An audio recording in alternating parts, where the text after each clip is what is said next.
திருவாய்மொழியில் ஆழ்வாரின் உள்ள பயணம் ஏக்கம் முதல் பரமானந்தம் வரை.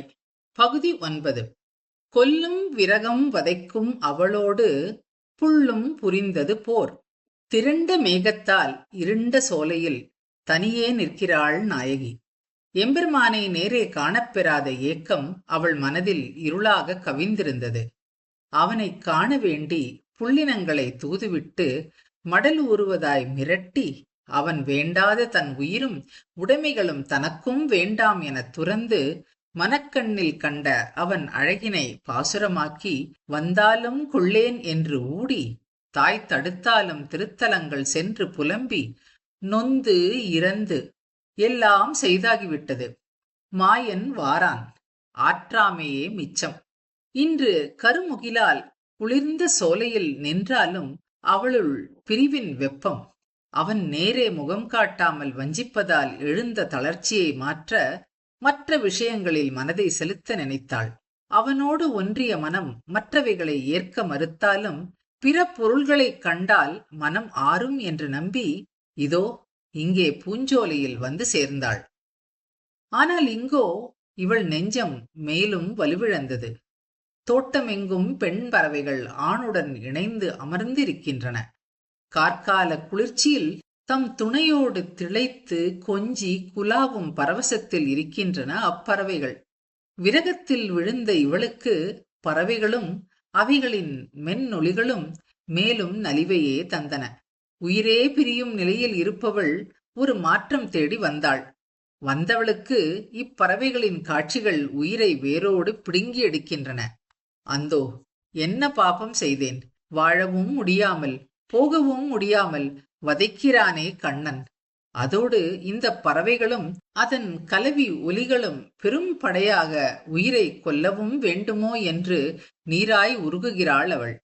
இது சுவாமி நம்மாழ்வார் அருளிய திருவாய்மொழியின் 9ஆம் பத்து 5ஆம் திருவாய்மொழியான கலிநிலைத் துறையில் இயற்றப்பட்ட இன்னுயிர் சேவல் என்ற பதிகத்தின் முன்னுரை.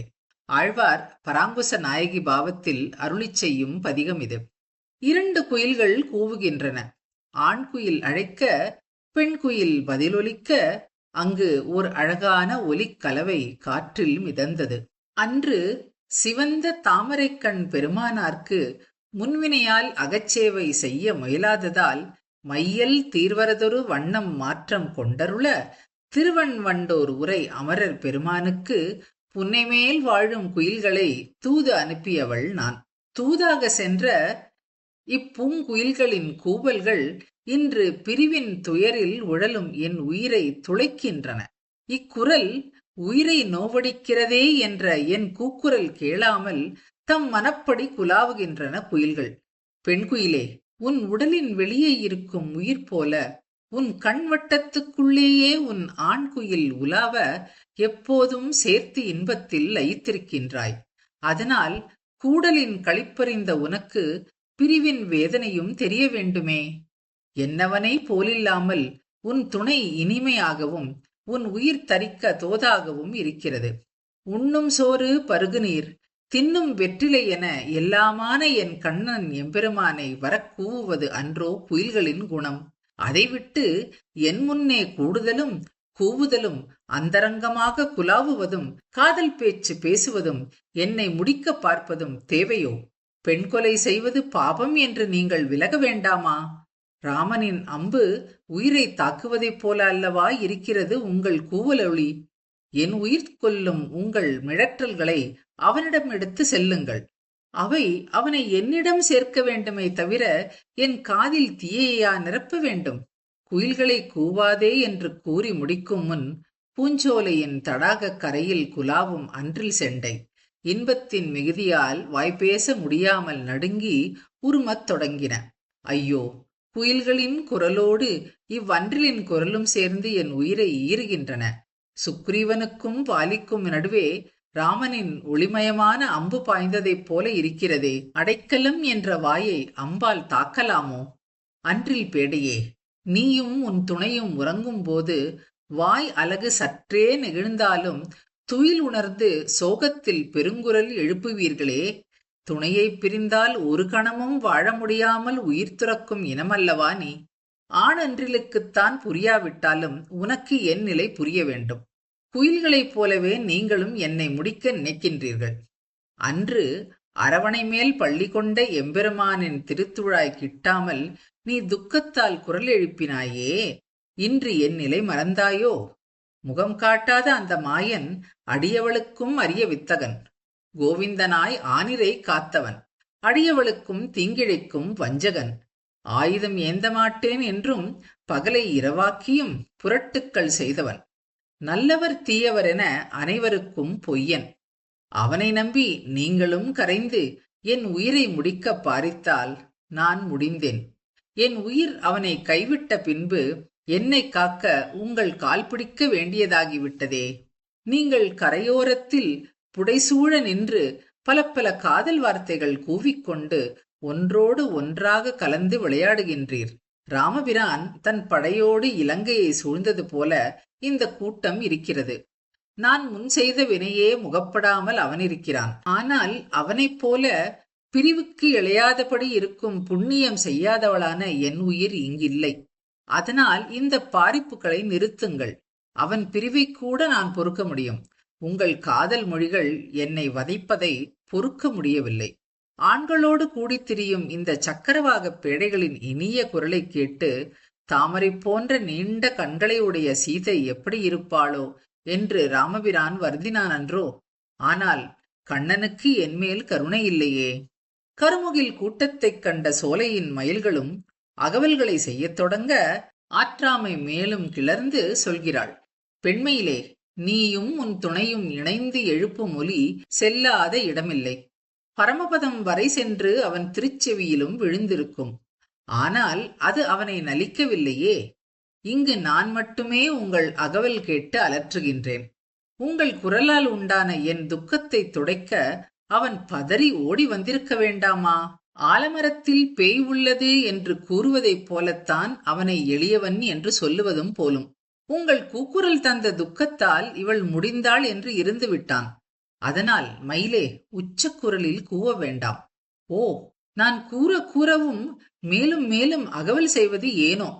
என்னுடைய சொல்லும் செயலும் மனமும் உங்கள் குரல் கேட்டு முடிந்துவிடும் என்றுதானே நினைக்கிறீர்கள்?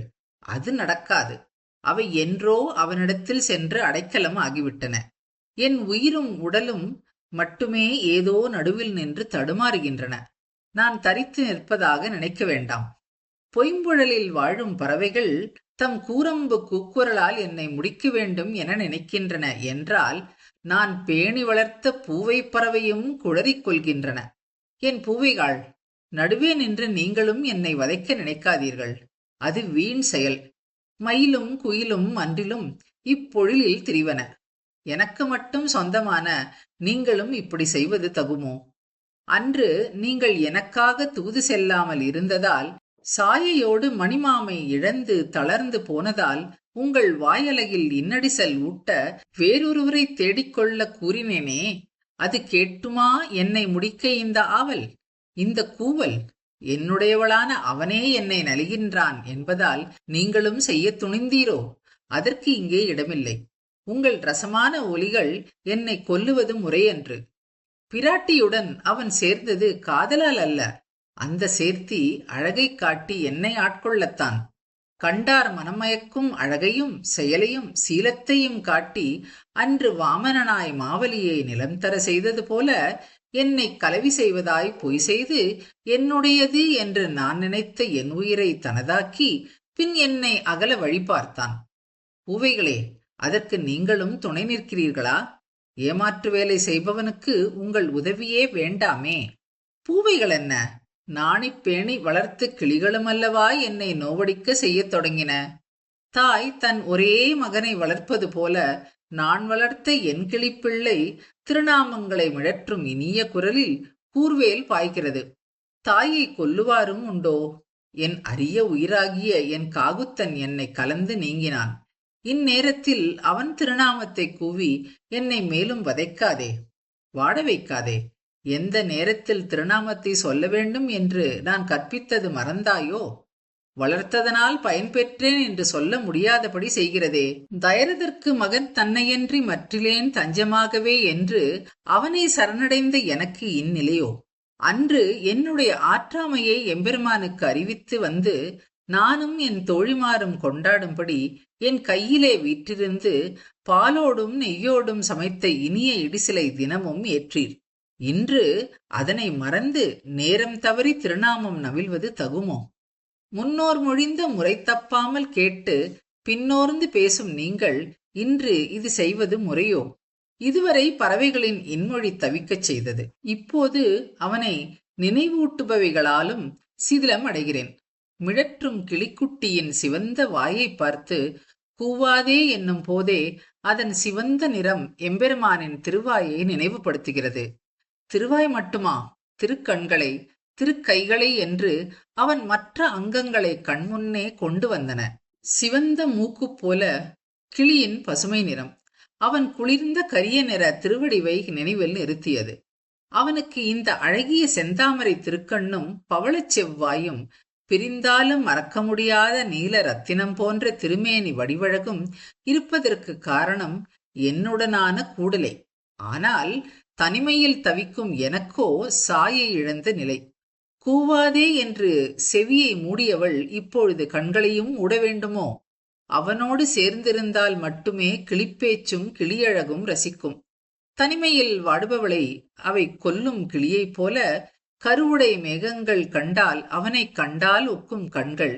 இதோ வானமெங்கும் கருத்த முகில் கூட்டம் வளைந்த வானவில்லோடு கூடி நின்று கௌஸ்துபம் போல ஒளிவிடும் மேகங்களே, என்னை கலந்தபோது காலை கையை பிடித்து எளியனாயிருந்த அந்த மாய கண்ணன் போல அல்லவா இருக்கிறீர்கள்? மின்னல் வளைவோடு தெளிந்த வானத்தில் விரிந்து பறக்கும் உங்களின் உருவை எனக்கு காட்டாதீர். நீங்கள் வலுவற்ற என் உயிரை பறிக்க வரும் யமன், அகன்று விடுங்கள். கண்ணனின் திருநாமத்தை மிழற்ற வேண்டாம் என்று அவள் கிளிப்பிள்ளைகளை இறைஞ்சிக் கொண்டிருக்கும் வேளையிலே குயிர்குஞ்சு அவன் திருநாமத்தை குழறத் தொடங்கியது. காலையில் தயிர் கலந்த பழைய சோறும் மதியத்தில் பால் சேர்த்த அடிசிலும் தவறாமல் ஊட்டி ஒரு தாயைப் போல வளர்த்ததற்கு நல்ல கைமாறு செய்தீர். குயில் பிள்ளையே, அவன் திருநாமம் காலனாய் என் உயிரை முடிக்கும் என நான் இறந்ததற்கு மாற்றாக கண்ணன் திருநாமங்களே விளங்காதவாறு சொல்லி முடித்தீர்கள். பாசமுடன் வளர்த்த தாயின் சொல் கேளாமல் இருப்பது முறையோ? அல்லது புகழ் என்று வந்தவரை கொல்வதும் சரியோ? உங்களுக்கு பருவம் நிரம்பாவிட்டாலும் தாய் என்பதை அறிவீரே. என் நெஞ்சை புண்படுத்தும் திருநாமங்களை உரைத்தீர்கள். நல்ல வளமான பெயரை சம்பாதித்து விட்டீர். பெரும் பண்பு உடையவர் தாம் பொங்கல். சோலையில் மலர்ந்த பூக்களின் தேனை அருந்தி மயங்கி தாளத்துடன் ஆலாபனை செய்யும் வண்டுகளே, தும்பிகளே. ஆழ்வாரின் உள்ள பயணம் தொடரும். தொடர்ந்து அனுபவிப்போம்.